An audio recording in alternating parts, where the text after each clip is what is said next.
तो मुझे आपको यही समझाना है कि नीचे की तरफ है ना वो करेक्टिव वेव आ रहा है, करेक्टिव पैटर्न से नीचे की तरफ आ रहा है। अगर आप आर्ली कैंडल लगाओगे, आप 2 आवर्स का लगाओगे, डेली में आपको इतना समझ में नहीं आएगा, लेकिन डेली में भी आप थोड़ा बहुत नोटिस कर सकते हो कि करेक्टिव पैटर्न में नीचे आ रहा है एंड ऊपर की तरफ इम्पल्स जाएगा का 1,500 पॉइंट का है। Hello everyone, welcome back to the channel. Hope so आप सभी लोग जो अच्छे खासे प्रॉफिट में होंगे। अभी टाइम हो रहा है 3:40। आज है 20 मार्च। हम लोग जो आंसर्स करने जा रहे हैं वो हमें काम आएगा 21 मार्च के लिए, जो है एक थर्सडे का दिन एंड निफ्टी की एक्सपायरी है। होप सो आप सभी लोग का दिन आज अच्छा खासा गया होगा। आपको क्लियरली कहा था कि 21,800 के नीचे रहेगा तो आपको सेल करना है, जिसमें आपका टारगेट है 700 से 730।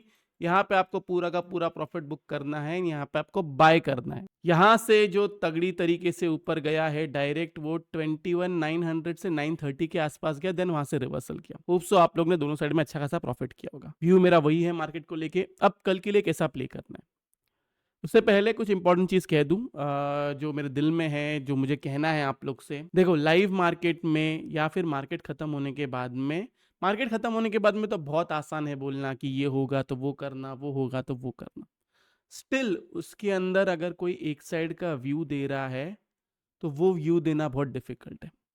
बहुत सारे यूट्यूबर्स इसलिए ये व्यू नहीं देते हैं क्योंकि उनकी व्यूअरशिप जो है वो व्यूअरशिप खतरे में आती है। मैं ये सब देखता ही नहीं हूँ। ट्रस्ट मी गाइज, जो मेरा यूट्यूब संभालते हैं ना, वो मुझे पिछले 1 साल से बोल रहे हैं कि आप एक साइड का व्यू मत दो। वो मुझे हमेशा कहते हैं आप दोनों साइड का व्यू दो, आप लेवल मार्क करो ऊपर का नीचे का।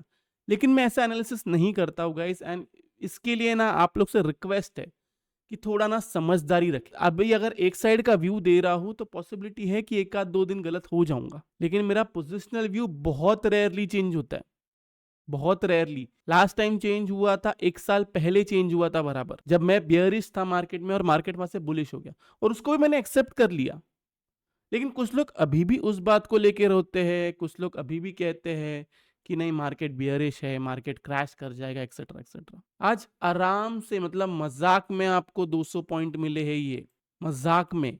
किसी ने ये पूरा फॉल भी कैप्चर नहीं किया होगा, स्टिल मैंने आपको ये 200 पॉइंट कैप्चर करवा रहा है। तो मुझे आपको यही समझाना है कि नीचे की तरफ है ना वो करेक्टिव वेव आ रहा है, करेक्टिव पैटर्न से नीचे की तरफ आ रहा है। अगर आप आर्ली कैंडल लगाओगे, आप 2 आवर्स का लगाओगे, डेली में आपको इतना समझ में नहीं आएगा, लेकिन डेली में भी आप थोड़ा बहुत नोटिस कर सकते हो कि करेक्टिव पैटर्न में नीचे आ रहा है एंड ऊपर की तरफ इंपल्स जाएगा। तो आपको सिर्फ इतना ध्यान देना है, जो मैं आपको लेवल दे रहा हूं उसके ऊपर बाय करे, वरना बाय ना करे। क्लियर है मेरा क्या टारगेट है, मेरा क्या व्यू है, ये सब भूल जाइए। मैं आपको लेवल्स दूंगा, उसके ऊपर आप बाय करिए। नहीं जमता है मत करिए। आपको ऐसा लगता है कि मैं गलत सिखा रहा हूँ, गलत बोल रहा हूँ, गलत समझा रहा हूँ, या मुझे नॉलेज आपसे कम है और आपको नॉलेज ज्यादा है, तो आपको यूट्यूब देखने की जरूरत नहीं है, आपको मेरा चैनल देखने की जरूरत नहीं है। तो रिक्वेस्ट है, अगर आप किसी को देख रहे हो थोड़ा समझदारी से देखिए और थोड़ा सा ना मेच्योर हो। इमेच्योर जैसा बात ना करें, 18-19 साल के जैसे आप बात ना करें। मेरे को ऐसी व्यूअरशिप चाहिए भी नहीं। ऐसे अगर फिर 1 लाख फॉलोअर्स हो जाएंगे ना, फिर कुछ मतलब का नहीं फॉलोअर्स। जिनके अंदर मेच्योरिटी नहीं आती है वो ट्रेडिंग में कभी सक्सेसफुल नहीं हो सकते। आप मार्केट में क्या करते हो, इससे ज्यादा इंपॉर्टेंट ये है कि आप मार्केट के बाहर क्या करते हो। इसलिए मैं आपको कहता हूं अपना टाइम अपने फैमिली के साथ में बिताए, अपने फ्रेंड्स के साथ में बिताए। इसका रीजन क्या है, मार्केट आपको अकेला कर देता है। तो आप अपना, जब आप लॉस करते हो या फ्रस्ट्रेशन होता है, तब आप वो किसी और पे निकालते हो, चाहे मैं रहूं या कोई और यूट्यूबर रहे। तो आपको मैच्योर होना है, आपको ध्यान देना है कि जो कोई भी बोल रहा है उसका लॉजिक क्या है। तो देखो गाइस, गलत तो सभी लोग होंगे, आपको सिर्फ ये देखना है कि एक्यूरेसी परसेंटेज क्या है। मैं ज्यादा ध्यान देता नहीं हूँ ट्रोलर्स पे, मैं सीधे ब्लॉक करता हूँ, मैं कमेंट भी नहीं पढ़ता हूँ। मैंने पूरा कमेंट भी आज तक नहीं पढ़ा हुआ है, और मुझे ना इतना टाइम भी नहीं है कि मैं ट्रोलर्स के ऊपर ध्यान दूं, उनको रिप्लाई करूं। इसलिए मैं सीधा ब्लॉक कर देता हूं, क्योंकि मेरे को पता है कल जो ट्रोलर है वो आगे जाके तारीफ करेगा, फिर वापस जब मैं गलत हो जाऊंगा फिर से ट्रोल करेगा, वापस आगे जाके तारीफ करेगा, वापस गलत हो जाऊंगा फिर से ट्रोल करेगा। तो ये सब जो इतना बड़ा झंझट है, उससे अच्छा पहली बारी किसी ने ट्रोल कर दिया, मुझे नहीं समझना है कि उसका मेंटेलिटी क्या है। मुझे नहीं जानना है उसने क्या लॉस किया है, क्या प्रॉफिट किया है, उसने पी में कमाया है, सी में कमाया है। वो ट्रोल कर रहा है, इसका ये मतलब है इसको सीखने में कोई इंटरेस्ट नहीं है, उसको सिर्फ चाहिए पैसा। और अगर आप ये मेंटालिटी के साथ में मार्केट में हो कि आप रोज मार्केट से प्रॉफिट कमाओगे, तो आप गलत मेंटालिटी के साथ में हो। पहली बात तो एक दिन आपका पूरा कैपिटल खत्म हो जाएगा। अगर आप ये मेंटालिटी के साथ में हो कि आप सिर्फ ऑप्शन बाइंग करके पैसा कमाओगे, हीरो जीरो करके पैसा कमाओगे, ट्रस्ट मी पिछले 3 दिन से हमने हीरो जीरो लिया। आज भी ये मूव कैप्चर करने के बाद में बैंक निफ्टी में मैंने हीरो जीरो ट्रेड दिया मेंबर्स को, और वो मैंने ट्रेड जो है वो ट्रेड दिया इधर। यहां से बैंक निफ्टी इतना ऊपर की तरफ आया लेकिन प्रीमियम नहीं बढ़ा। मतलब हमने 17 रुपए या 18 रुपए में कुछ तो लिया था 46,400 का सी, जो बैंक निफ्टी ऊपर की तरफ गया लेकिन वो जीरो हो गया।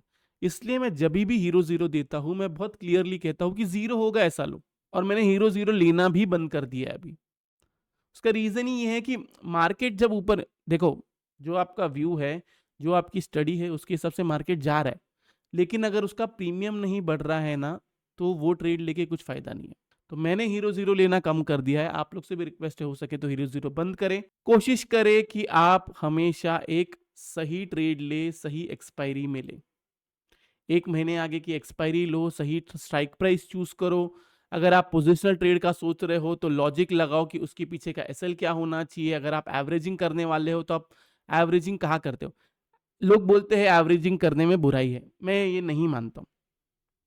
एवरेजिंग आप कहाँ करते हो, कौन से स्ट्राइक प्राइस का करते हो, और उसके साथ साथ एक्सपायरी क्या है, ये सब इंपॉर्टेंट है। आज जब नीचे की तरफ बैंक निफ्टी आया, यहाँ पे मेरा हमने जो फ्यूचर्स विथ हेज लिया हुआ था पी, इसके अंदर हमने पी में प्रॉफिट बुक करके फिर एक और हेज खड़ा कर दिया।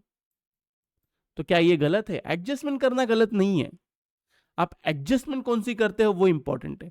आप सेम एक्सपायरी को, या फिर 1 हफ्ते आगे की एक्सपायरी को, या 2 हफ्ते आगे की एक्सपायरी को आप उसको एवरेज आउट करोगे तो वो गलत है। आपको रिस्क लेना है, रिस्क है तो इश्क है, ये डायलॉग बहुत फेमस हुआ है। आपको रिस्क लेना है लेकिन वो रिस्क हमेशा कैलकुलेटेड होना चाहिए। अब इसका कैलकुलेशन क्या होता है, कितनी बार मैंने आप लोग को समझाया है। 40-40-20 इसको यूज करो, ये आपके बहुत काम आएगा। आपने इसको पोजिशनल बेसिस पे यूज किया, ट्रस्ट मी, प्रॉफिट, चलो प्रॉफिट कितना भी होने दो, जब मार्केट आपके अगेंस्ट जाएगा ना, तब आप हमेशा या तो कॉस्ट टू कॉस्ट निकलोगे और एल्स प्रॉफिट में निकलोगे। आप यूज करके देखिए। यस, मैंने भी मार्केट में लॉस किया हुआ है। लास्ट टाइम ही मैंने आपको बताया था अप्रैल के टाइम पे कि मेरा भी 1 करोड़ का लॉस हुआ था पूरे मंथ में। लेकिन इसका ये मतलब नहीं कि मैंने ट्रेडिंग छोड़ दिया। इसका ये मतलब नहीं जो मैं फॉलो करता था रूल्स, वो रूल्स फॉलो करना छोड़ दिया। ऐसे तो मैं कभी नहीं करूंगा ना। मैं अपने रूल्स को फॉलो करूंगा। मैं अपना जो लॉजिक है, जो मेरी समझ है, और जो समझ आएगी ना, वो समझ आपको एक्सपीरियंस से आएगी। कोई भी कुछ भी सिखाने से आपको नहीं आएगी। लोग मुझे पूछते हैं कि सर आप स्ट्राइक प्राइस कैसे चूज करते हो। ये सब कुछ लाइव मार्केट में होता है। सारे डिसीजंस लाइव मार्केट में होता है। मैंने आपको यहां पे सिखा दिया कि ये स्ट्राइक प्राइस लेना चाहिए, वहां पे बोल दिया कि वो स्ट्राइक प्राइस लेना चाहिए। ये सब आपके कुछ काम नहीं आएगा। आप मेंबरशिप भी ज्वाइन करते हो, आप लोग से रिक्वेस्ट है थोड़ा सा पेशेंस रखें। 1 महीने के लिए, 2 महीने के लिए मेंबरशिप ज्वाइन ना करें। आपको नहीं समझ में आएगा मेरा ट्रेडिंग स्टाइल क्या है। आपका कैपिटल 1 लाख से कम है, मत ज्वाइन करिए, आपके काम का नहीं है। 1 लाख से कम है आपका कैपिटल, ट्रेडिंग मत करिए। स्पेशली ऑप्शन ट्रेडिंग ना करे अगर 1 लाख से कम है तो। क्योंकि अगर आप मुझे भी ज्वाइन करोगे तो आपको एडजस्टमेंट के लिए कैपिटल लगेगा ही लगेगा। और अगर आप ये सोच के ज्वाइन करोगे कि मैं 1 महीने में 10% दे दूंगा, 1 महीने में 5% दे दूंगा, 1 महीने में 50% दे दूंगा, आप गलत जगह पे हो। आप कोई और यूट्यूबर को फॉलो करें जो आपको ये क्लेम कर रहा है। मैं ये सब क्लेम नहीं करता हूं। मैंने आज तक कभी भी कोई स्क्रीनशॉट नहीं डाला है। मुझे मेंबर्स के इतने स्क्रीनशॉट्स आते हैं, आज भी आए हैं, मैं जबकि उनसे मांगता भी नहीं। और मैं आप लोग को भी कहता हूं कि मेरे को स्क्रीनशॉट्स ना भेजे। देखो ये सब जो ज्ञान दे रहा हूं ना, ये सब ज्ञान देने की जरूरत नहीं है। मुझे सिर्फ आपको एक अच्छा ट्रेडर बनाना है, ये मेरा मोटिव है। आप अच्छे ट्रेडर तब बनोगे जब आप एक अच्छे इंसान रहोगे। जब तक ग्रीड रहेगा, जब तक ये सोचोगे कि मैं दुनिया का सबसे बड़ा अमीर आदमी हो जाऊंगा ट्रेडिंग करके, ये सब गलत सोच है। हो सके तो ये सबसे दूर रहे, ग्रीड से दूर रहे। जितना मोह माया से दूर रहोगे, कॉन्सेंट्रेट ज्यादा सीखने पे करोगे, उतना आपके काम आएगा। चलो अभी हम लोग निफ्टी का एनालिसिस स्टार्ट करते हैं। निफ्टी के लिए देखो सिंपली ना आपको क्या करना है, मैं ज्यादा कोई रॉकेट साइंस नहीं रख रहा हूँ। अगर ये 60%, 61.80 के ऊपर है, मतलब 21,800 के ऊपर है, be on by side. Clear है? आपका टारगेट है ये आज का हाई 21,930। इसके ऊपर जाता है, आपका टारगेट है 22 के, इसके ऊपर जाता है देन आपका टारगेट है 22,130। क्लियर है? इसको आपको फॉलो करना है अगर इसके ऊपर रहता है तो। अब नहीं, इसके ऊपर नहीं रहता है, 21,780 के नीचे जाता है, ओके, आपको सेल करना है। आपका टारगेट है 21,700 से 730।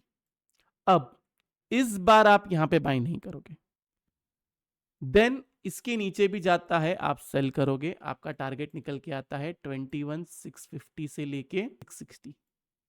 यहां पे आप पूरा का पूरा प्रॉफिट बुक करोगे, देन आप 21,600 बिलो डेली क्लोजिंग का स्टॉप लॉस लगाओगे, आप बाय करोगे, आपका टारगेट निकल के आएगा 21,800, ओके, वहां पे प्रॉफिट बुक करना है, देन वापस वही 21,800 के ऊपर जैसे सिखाया था वैसा होना चाहिए।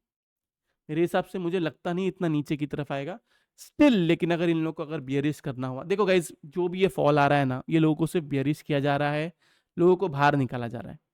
कोई कुछ भी बोले फॉल में दम नहीं है, कोई कुछ भी बोले बहुत बियरिश है मार्केट, कोई कुछ भी बोले लॉन्ग करने में डर लगता है, लॉन्ग करने से बचे, एक्सेट्रा एक्सेट्रा। मैं जो सच है ना वो सच आपको बता रहा हूँ।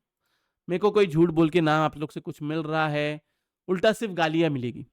मैं गलत बताऊंगा तो मुझे सिर्फ गालियां मिलेगी। जो सच मुझे दिख रहा है ना वो मैं आपको बता रहा हूँ। मेरे लिए मार्केट बुलिश है, आपके लिए मैंने लेवल दे दिया। ये रही बात निफ्टी की। अब हम आते हैं बैंक निफ्टी पे। बैंक निफ्टी को देखें तो यहाँ पे देखा जाए सेम लॉजिक, फ्लैट ओपनिंग होती है, 46,300 के ऊपर रहता है, बी ऑन बाई साइड। आपका टारगेट है ये वाला हाई, एक मिनट रुक जाइए, यहाँ पे ना एक ट्रेंड लाइन बना देता हूँ। 46,300 के ऊपर रहता है, ये वाली ट्रेंड लाइन आपका टारगेट है। इसके ऊपर सस्टेन करता है, देन आपका टारगेट निकल के आता है 46,700, देन 46,900, और अगर इसके ऊपर भी सस्टेन करता है देन 47,200।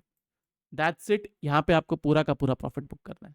अब सेल कहाँ करना है? सेल करने के लिए आपका वही लेवल निकल के आता है 46 के, इसके नीचे आता है सेल कीजिए, आपका टारगेट निकल के आता है 45,800, 45,500 से 600।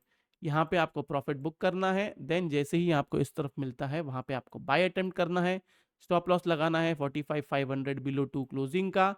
आपका टारगेट डायरेक्ट निकल के आता है 47 के। मतलब मैंने आपको स्टॉप लॉस जो दिया है वो है 100 से 200 पॉइंट्स का स्टॉप लॉस पकड़ लिए, टारगेट आपका 1,500 पॉइंट का है। बहुत सिस्टमैटिक तरीके से आपको समझाया हुआ है, प्ले कैसे करना है, लॉजिक क्या है, लेवल्स क्या है। ये रही बात Nifty bank Nifty chart analysis के। अब हम आते हैं ऑप्शन चेन पे।